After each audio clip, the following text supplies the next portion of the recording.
Kam nagaa fayyaadhaa barattoonni keenya bakka jirtan hundutti ashamaa isiniin jechaa. Today we are see about chemistry unit 1 chemistry and it is important. Arraan tana chemistry kutaa sagalii boqonnaa takkarraa kaasnee ilaalla waan ta'eef boqonnaan takka chemistry fi barbaachisummaa isaati. Jaajuu unit outcome jira. After completing this unit you will be able to erga boqonnaa kana xumuran wanti ati dirqama baruu dandeessu jira. Akka dirqamatti wannan concept kana hubannaan barumsiis irraa dalagamuu danda'a jechuudha. Define chemistry ibsuu danda'uu qabda. Describe its scope bal'ina chemistry illee ibsuu qabda. Damee inni biology hariiroo inni qabu kana ibsuun dirqama jechuudha. Discuss the relationship between chemistry with physics hariiroo inni physics wajji qabu, biology wajji qabu, medicine wajji qabu, geology wajji, other subject biraati wajji qabu ni ilaallaa jechuudha irratti mari'anna. Describe ni ibsita ammas the application of chemistry application isa faayidaa chemistry in the field of agriculture keessatti, dirree qonnaa keessatti, medicine keessatti, food production oomisha nyaataa keessatti, building construction ijaarsa keessatti faayidaa maalii akka qabu azalatti ni ibsinaa jechuudha. Describe godhuun dirqamaa jechuudha. Name some common chemical industry maqaalee muraasa industry dhaabbataa ta'e jira. Common ta'e Itoophiyaa keessa is their product isaanii oomisha isaanii haja'u ni ilaallaa jechuudha jalatti. Okay, asirraa jalqabna. Since chemistry is so fundamental to our world addunyaa kanaaf chemistry wanta baay'ee barbaachisaa ta'e it is play a role in every one lives jireenya kamuu keessatti wanta barbaachisaadha. Touches almost every aspect of our existence in some ways karaalee muraasaan wanta baay'ee barbaachisaa ta'e inni chemistry kun. Chemistry is essential for meeting our basic need such as food, clothing, shelter, health, energy, clean air, water, soil. This question is now. Chemistry wanta baay'ee barbaachisaa ta'e wantoota kanaa wajjin miitingii qaba jechuudha. Hariiroo qaba. Wantoota akka nyaataa, foodingii, clothingii, shelterii, healthii, energy wajjin, cleaning air, water, bishaan, soil, biyyee wantoota kanaa wajjin hariiroo qabaa jechuudha. Chemistry. This question is how akkamitti hariiroo wanta qabu kajuusan amma asitti gaafiin hariiroo akkam qabaadha gaafin jechuudha. Questioniin the question is how akkamitti hariiroon isaanii hojii jiru akkamii waan jiru ilaallaa jechuudha. Chemistry is essential for meeting our basic needs such as chemistry baay'ee barbaachisaadha. Hariiroo qaba wantoota basic need jaanii jira. Basic neediin akka nyaataa,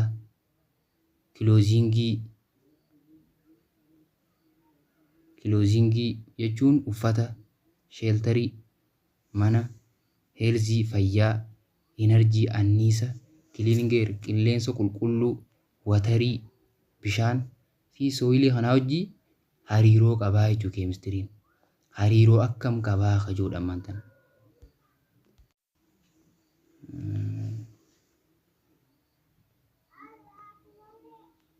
In this unit kana jalatti the definition chemistry, scope of chemistry, bal'ina chemistry,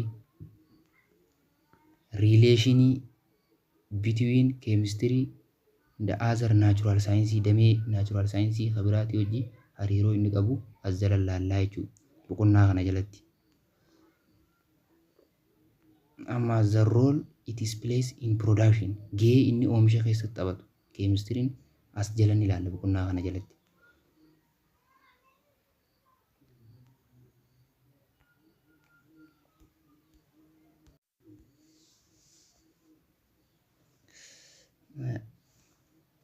It is placed in production oomisha keessattis gahee inni taphatu unity kana jalan ilaalla.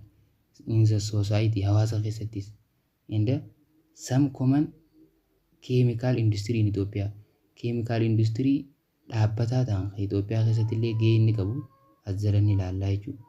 Inda their product oomisha inni represent seriously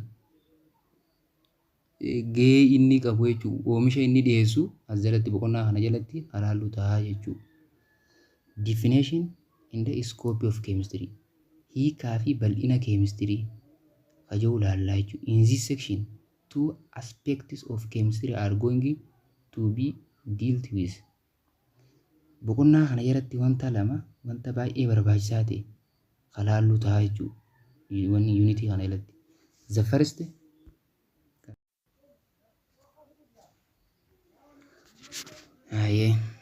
chemistry is the science that deals with the property, composition, and the structure of substance.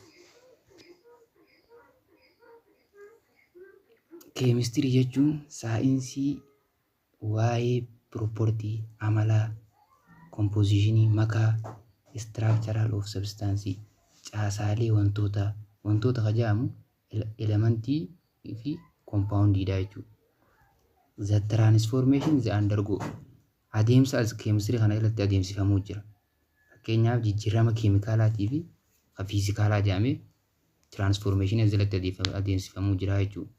And the energy that is released or absorbed energy release taatu tabaatuu fi absorb taatu jirti.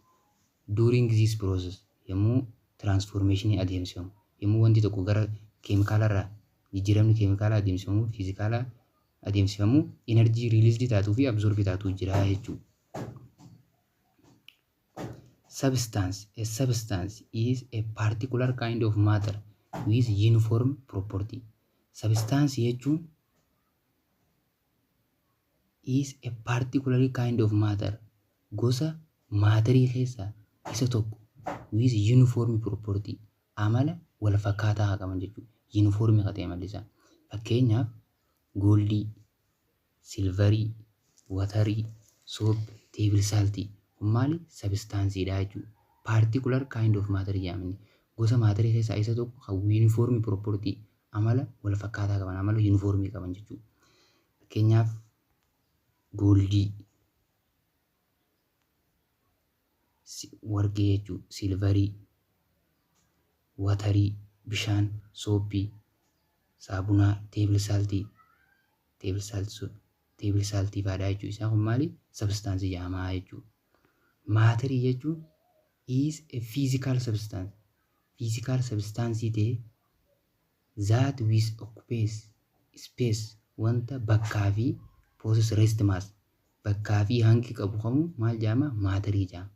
Fakkeenyaaf exaambiliin isaa buukii, peensiilii, televezyiinii, istoolii itis kan kana fakkaatan maal jedhama maatarii jedhama.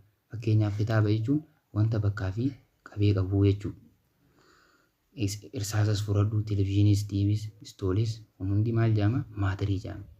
The property of substance is it is attribute, quality or characteristic.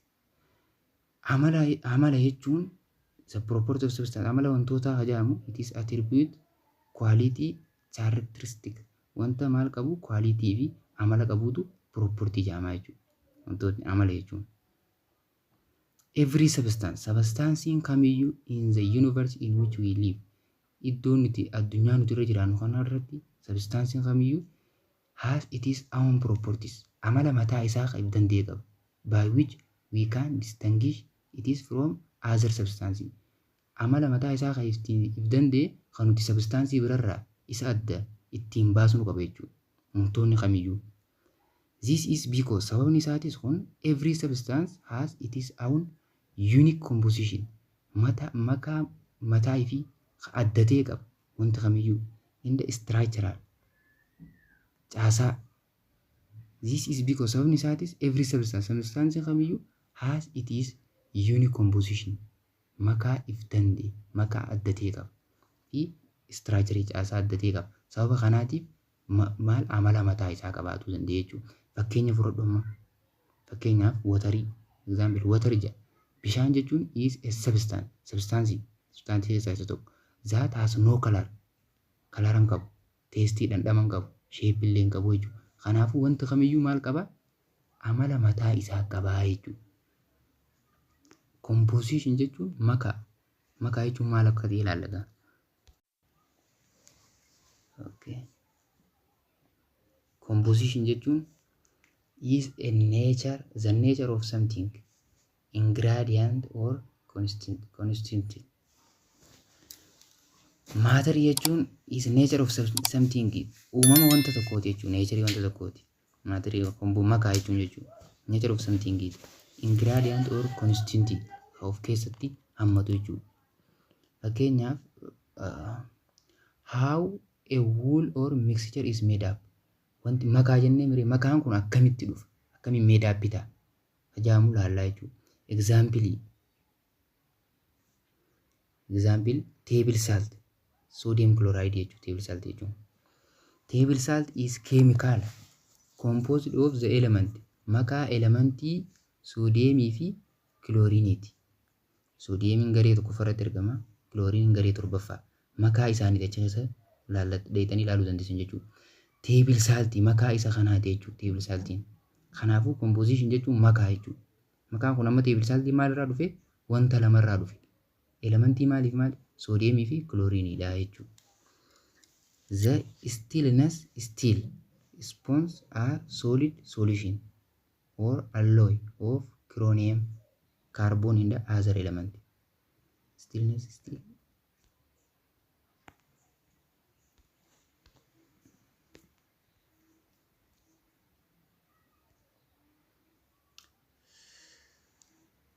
Eso hottisa. Gabigaa. Stillness still jechuun stillness still sponges are solid solution. Sibiila hin liqdoofne are solid solution or alloy of chromium fi alloy chromium, carbon fi other element jechuudha. The arrangement in the relationship between the parties or element of something complex is known as it is structural. Sirreeffamni fi relationin hariiroon jidduu elementootaa fi jidduu paartii yookaan or element of something jidduu jiru baay'ee walxaxaa. Qatee isa maal jedhama? Structural jedhama jechuudha. Caasaa jedhama. Example fakkeenyaaf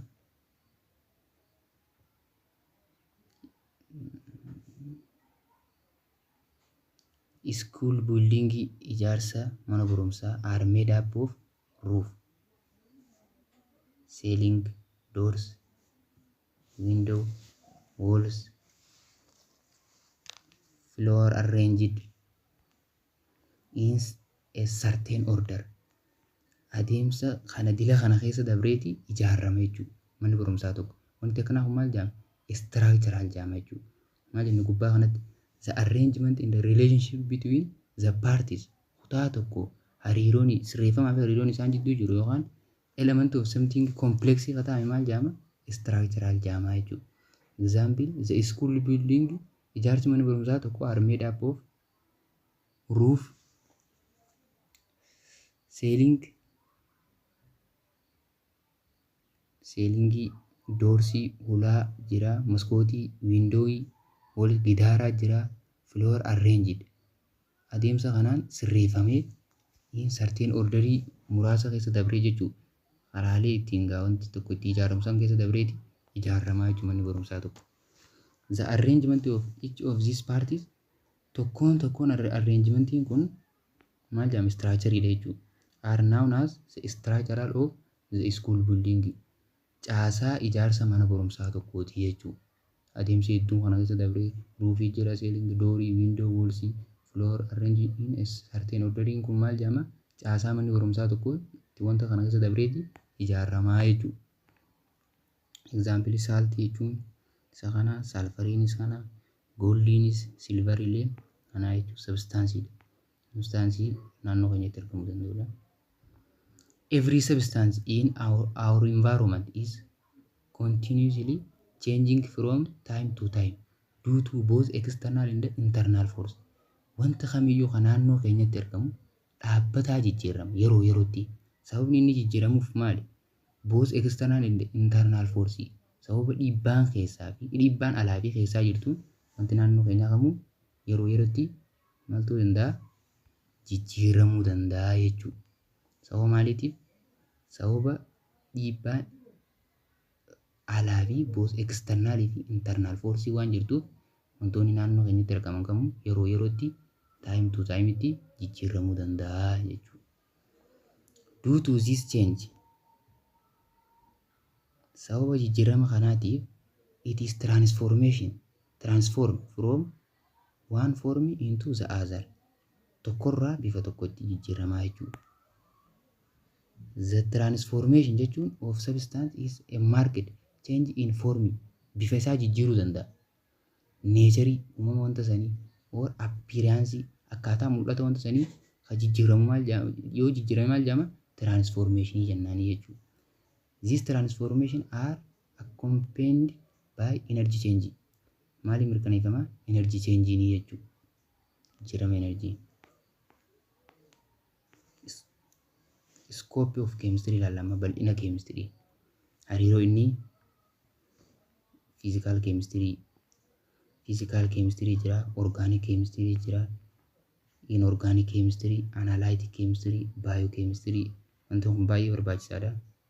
Taraasirratti illee dhufuu danda'a. Asirratti qabachuu qabdanii jechuudha. Physical chemistry jechuun maal akka ta'e. Okay, student har'aaf scope of chemistry kanarra nu ga'a. Mata duree kana xiqqeessineetuma isinii qopheessinee like, subscribe, share godhuu hin dagatinaa. Hiriyoota keessaniif share godhaadha. Chaayinaala kana wanni humneef isinuma gargaaruu fi warroota afaan Amaariffaa hin dandeenye jira. Ijoolleen teenya akka jajjabaattee barumsa irratti jajjabaattuu fi share, subscribe, like godhaadha. Hiriyoota keessan biraan gahaadha. Wanta isin hin galleef komentii jala kaa'aadha. Isiniif deebisna. Thank you.